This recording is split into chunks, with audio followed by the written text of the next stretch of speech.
Saham konstruksi kompak menguat 5 hingga 17% pada perdagangan 17 Desember 2020.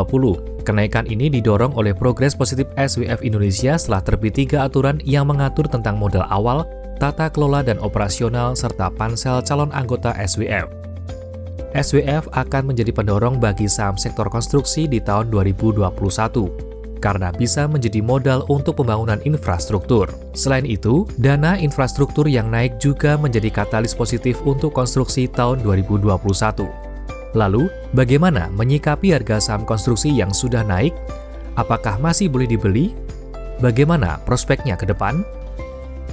SWF atau Lembaga Pengelolaan Investasi atau LPI dibentuk oleh pemerintah dan diatur dalam Undang-Undang Cipta Kerja. LPI untuk meningkatkan dan mengoptimalisasi nilai aset secara jangka panjang dalam rangka mendukung pembangunan secara berkelanjutan. Pembangunan tersebut tentu akan berdampak pada sektor konstruksi, terutama dari sisi pendanaan.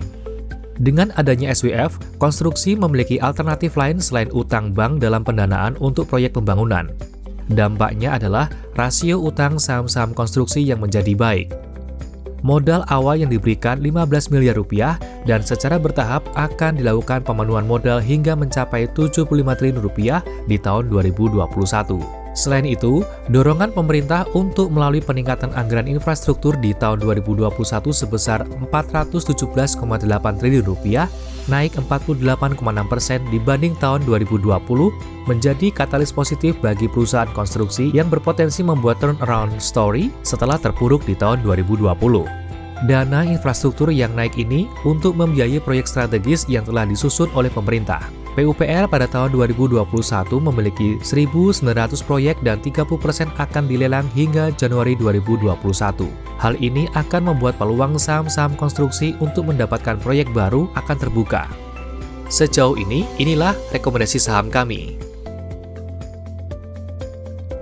Saham-saham sektor konstruksi saat ini secara valuasi masih terdiskon atau murah, sehingga masih layak untuk investasi mengingat potensi turnaround story di tahun 2021 yang didorong oleh SWF dan dana infrastruktur yang meningkat. Di tahun 2020 pun, saham konstruksi di bulan November mampu memperoleh kontrak baru yang hampir mencapai targetnya. Hal ini menjadi modal bagi saham konstruksi untuk menghadapi tahun 2021.